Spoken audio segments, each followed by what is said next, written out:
Hello and welcome to another part in our Carry the Tune series. My name's Aisling Clark and I'm delighted to be joined by the Ward sisters. We have Niamh, Lisa, Sarah and Orla.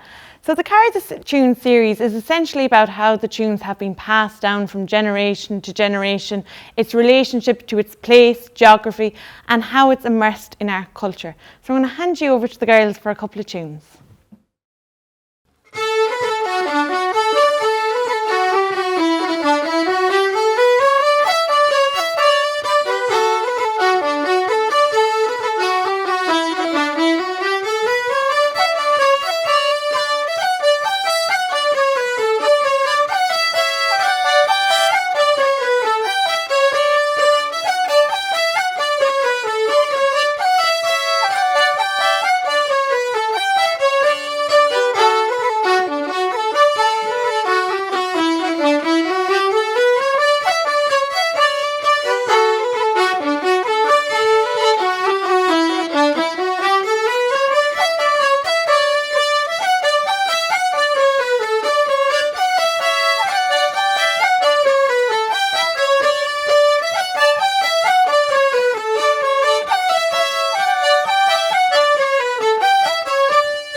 Those three tunes we just played were three polkas, the Little Diamond Polka, Moreau Polka and the Maids of Arda.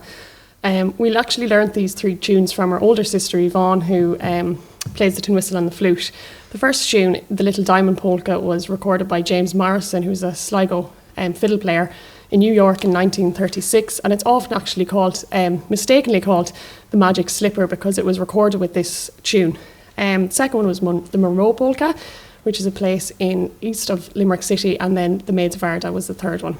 We're going to continue now with two reels, The Bird in the Bush and The Woman of the House. One, two.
The Bird in the Bush and Woman of the House are both well-known tunes in County Leitrim.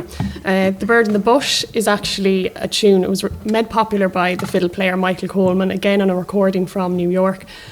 And they say that the Bird in the Bush actually suits the wind instruments the best because it mimics the sound of the bird song. And then The Woman of the House is a very popular piping tune.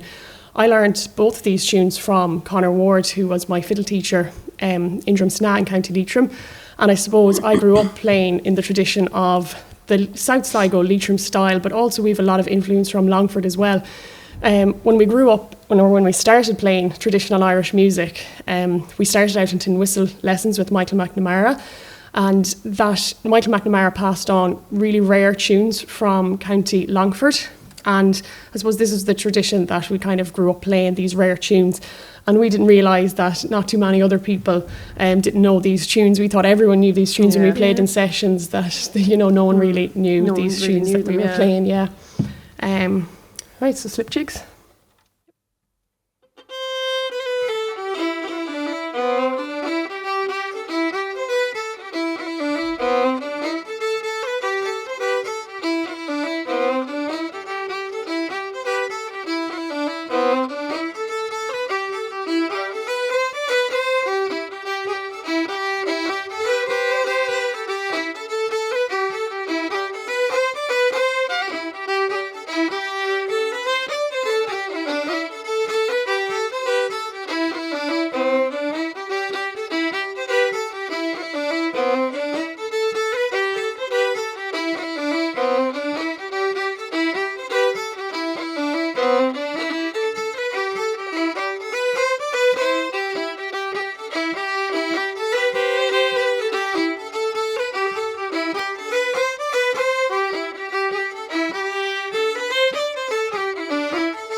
So myself, Orla and Sarah, we're going to continue with 2 tunes on the mouth organ.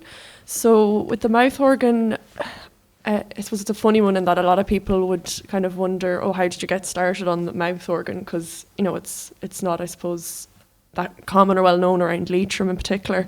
And in Ireland in general, you wouldn't hear of many people out in a session or things like that taking out a mouth organ. Yeah, and playing the traditional Irish style. So essentially how it came about was our late grandfather, Charlie Costello, who lived outside Drumshanbo on the Dara Road. He would have played one of the smaller harmonicas, and I suppose as a child, up until the age of 8, I suppose I would have heard him playing it regularly, and I was fascinated by this. I just thought it was really like fascinating. So one Christmas, I asked for Christmas, could I have a harmonica? And it was at the top of my Santa wish list. And I essentially got a harmonica then that Christmas, and I kind of just went from there. At that point, I would have been playing the tin whistle. So I basically self-taught myself from there, really. I just used to take out my notes or tunes I knew on the tin whistle, and I'd pretty much just bring them over to the harmonica and figure out where the notes were on the harmonica and learn it from there. And then I suppose after a while of kind of just playing from that and picking it up from there, I decided, sure, I might as well enter the FLA one year. So essentially I entered the FLA, and the first year I entered, I got 3rd place. And I was still playing the smaller harmonica at that stage, so I decided I'd move up to the bigger harmonica that I'm using now. And the next year I entered, then I won, and I think I won 4 years in a row. So I won the 3 years in 15 to 18 in All Ireland, and then I won my first year in senior as well. And I suppose at this point then, Sarah, you were hearing me play a lot. Yeah, I would have heard Orla playing the mouth organ around the house, and then sure, when I heard Orla was winning competitions and in the mouth organ, that sort of gave me the influence. She sort of inspired me then to pick up the mouth organ. So I would have went to Orla for like a couple of lessons, things like that. And I would have started off on the little small Honer mouth organ with the 10 keys on it, isn't it? Yeah, the 10 ones, yeah. So I got my first All Ireland at the FLA. I think I was 8 years of age. It was under 15 competition. And like Orla, I progressed the stages up too, and I moved on to the bigger mouth organ. And it was great then, the two of us at home, we could practice together. Yeah, it was nice to have someone to play with, because again, it's just... like what we're saying, like it's hard to go find other people who actually play the trad on it. Yeah, there's a lot that play blues and jazz, different styles, but to have someone play tradition with, obviously, it was very... We were saying even growing up, like it was very hard to find a musician really even locally. There wasn't really that much traditional, well, there was, but there wasn't too much musicians locally that we could actually go and get a lesson for. Not just even, well, the mouth organ in particular, there was no one around, so you obviously taught yourself, but there was no real, like we had to go kind of looking ourselves for musicians that we could follow and kind of be influenced by, really, apart from the musicians that we actually got taught by. And we finally found a teacher. Yeah, the FLAs would have been a big thing for us going around, and then not only the competitions, you're hearing the different styles. Then when you go to different sessions, you're picking up them different tunes from different regions of the country, which are not necessarily Leitrim based, but all around. So you're getting them different influences. Yeah, the FLA was great, especially for the harmonica. It was brilliant because when you went to the competition All Ireland, you could actually hear other young people your age playing a harmonica, and you're like, wow, there is other people in the country that plays this instrument as well. So, and then you could like speak to them, and then you could become friends with them, and then you'd be able to play at sessions together and everything. So it's definitely brilliant in that sense for bringing people together. Also, it's handy. You can just pop it into the pocket. Yes, it's you don't have to bring this heavy thing with you. It's ready. It's great. The harmonica's great. So the two tunes we are going to play is two reels. So we're going to start off with Boy in the Boat, and we learnt that from Michael McNamara. And the second tune is Rolling in the Ryegrass. I think I picked this up from some workshop I was at, and I decided them two reels fitted together nicely. They sound nice together. So we'll give it a go.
So the next set of tunes we're going to play is Gantry, a couple of jigs, Gantry and Miss Cover Mountain.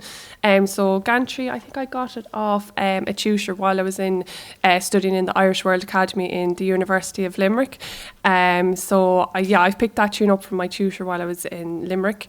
And Miss Cover Mountain, I think I got off one of my sisters. Which one? I can't remember which one of you got it off. Yeah, probably Lisa. Probably Lisa, was it? Yeah, it's a composition of Junior Crehan, who is a Clare fiddle player. And I suppose their style is very different to ours. We play with a lot more punch and kind of the rhythm is Lively emphasised. kind of, More lift kind of, and theirs would be more flows and relaxed. We actually recorded this, the four of us recorded it in 2015 on my debut album, which was called Black Swan. And we always, I put this set together years and years ago, and we always love performing these together. So we recorded that on that album. 1, 2.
So I suppose the next tunes we're going to play are two reels. Yep.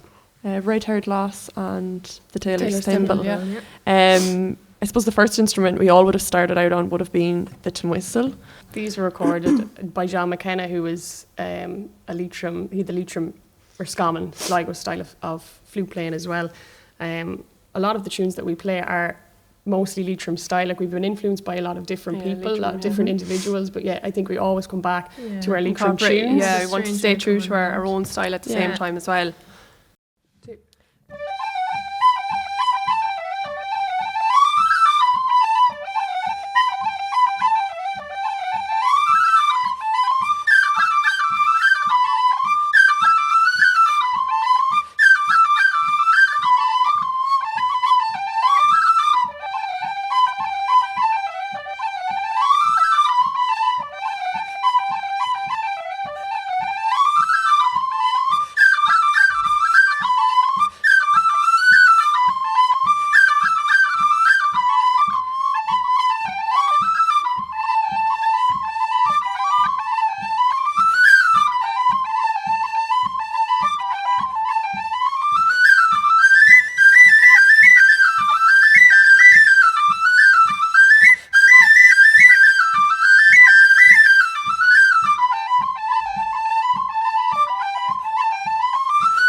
I suppose as well with the tin whistle, and I know myself on the flute in particular, I would have been heavily influenced by the styles of Louise Mulcahy, the flute and tin whistle player, and then Aoife Granville.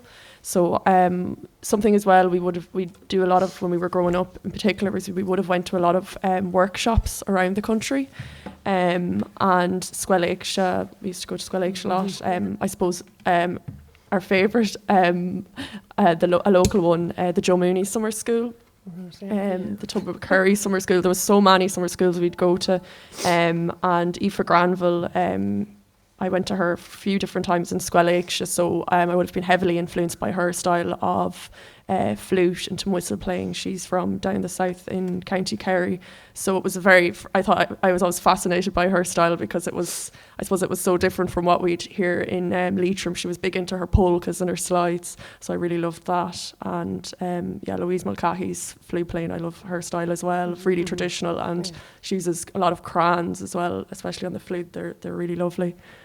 I suppose there was a good chance as well, really, the Joe Mooney. I feel like that there was a lot of female musicians that we actually got to go to that we never would have otherwise. As we said, we couldn't really get much classes in County Leitrim, so we weren't going to be travelling, far and wide. When I went to the summer school, I absolutely loved going to Liz and Yvonne Kane, who are fiddle players from Galway, and they really impacted on my playing and kind of influenced me to continue to play a lot. I remember getting their CDs every time I went to the workshop, if they had one. I remember the Well-Tempered Bow. I listened to that inside out. I learned all in the car, everywhere. Sarah was telling me to stop playing it. I learned all their tunes. I loved the fact that they took Paddy Fahey's music and recorded it, and kind of made it even more popular than it maybe was. And I myself then went on, I suppose, when I recorded my 2 albums, I have recorded tunes that the Kanes have recorded on their albums purely from listening to them, enjoying the tunes that they played and re-recording them. There's loads of musicians that have been influenced by that. When I went to record my 2 albums, I actually re-recorded tunes. Zoe Conway was another one.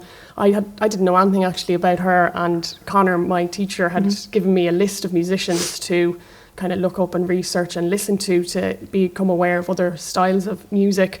And there wasn't really many women, I suppose, on the list. There was a lot of men. So I saw Zoe Conway. She was a young female. She's a fantastic fiddle player, and she plays classical, was trained in classical as well.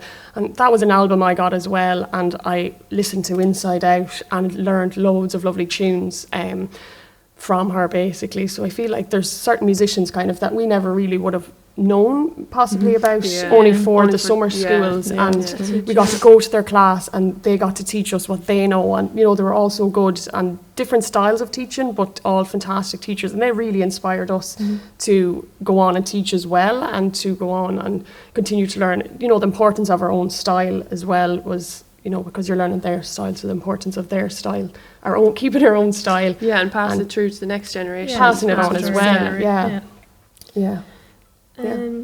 To jigs on the fiddle next. So the next 2 tunes we are going to play are 2 jigs. So we have the Sleeve Rustle. So Sleeve Rustle jig, it actually originates from Cavan. It's a mountain in Cavan.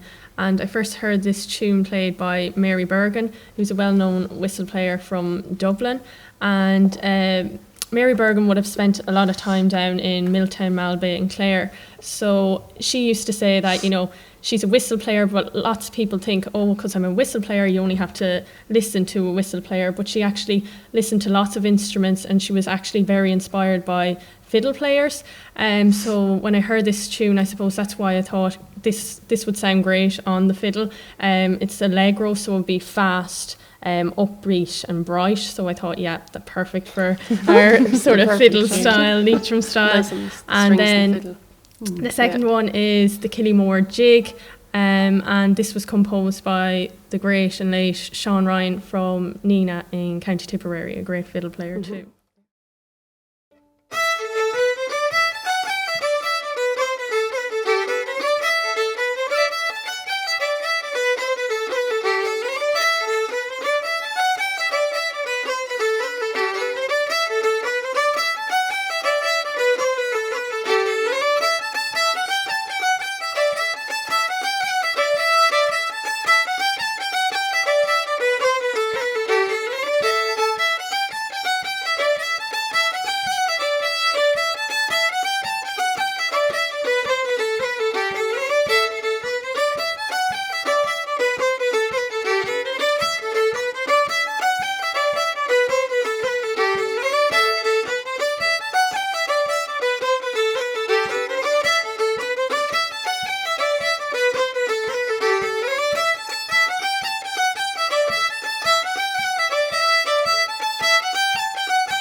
I'm going to play 2 reels now.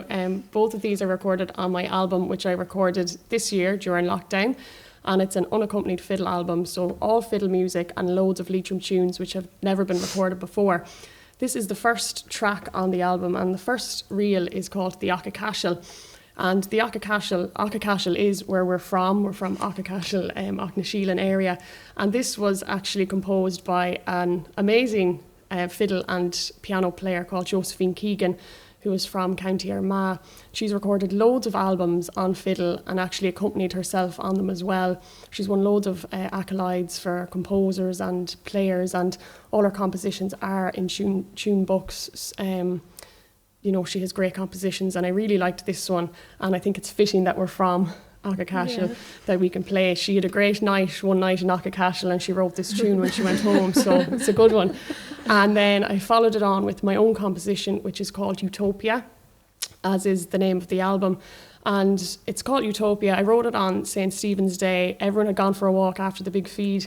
And I was by the stove in the kitchen, and I recorded this because I had been playing a lot over lockdown at home. I was at home in County Leitrim and playing a lot of music together and on my own. And I kind of just reflecting on music and how much of an influence it has on people's lives and how beneficial it was for people during lockdown and the impact that it can have. It can, you know, when you're performing yourself or as a group, you can be transported to this other world, both as a listener and a performer, and you can forget about all your worries and your troubles, and you're just transported to this world where everything is ideal. So that's the name, Utopia. Everything's ideal there. So.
I suppose on the fiddle as well, I play fiddle myself. I don't have it with me today, but I suppose flute's my main instrument. But I would have been very heavily influenced by Lisa as well, growing up when she was playing the fiddle.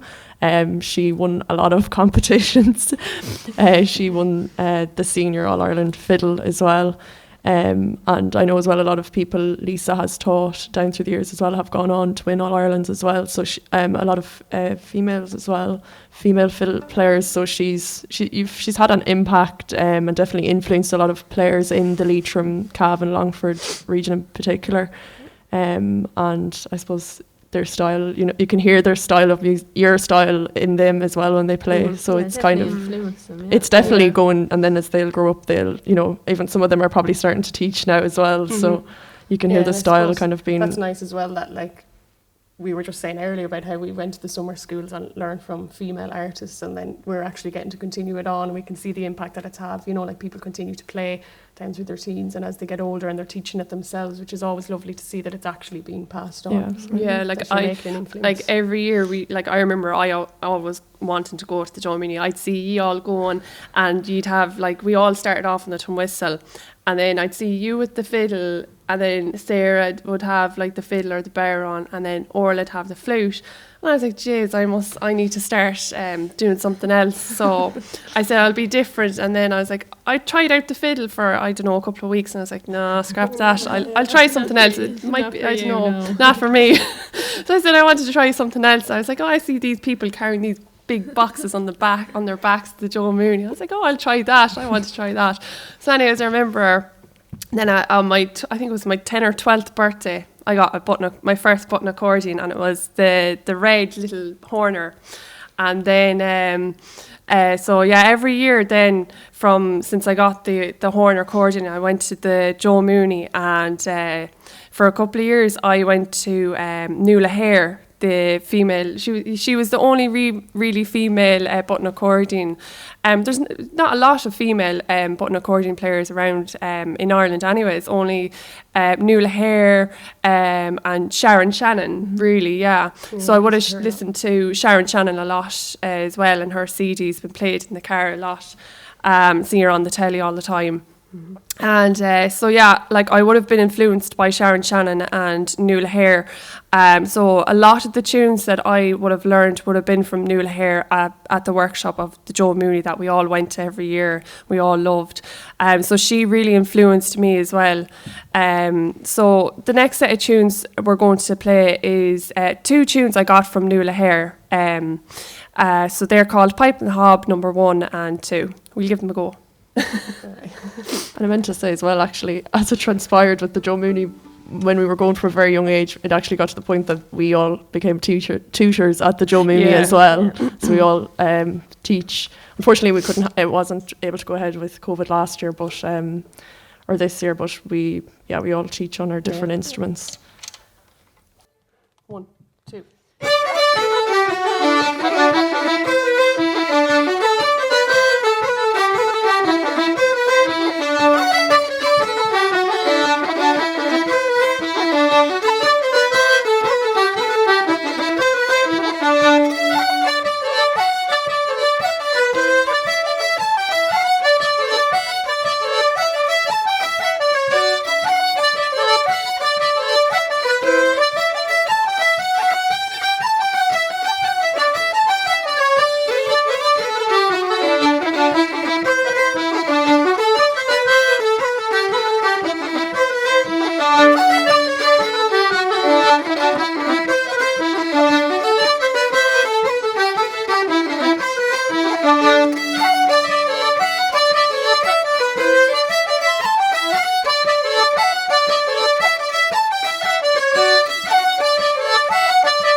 we're going to finish off with 2 reels, Creamers and the Hollybush, and Sarah is going to do a Sean-nós dance.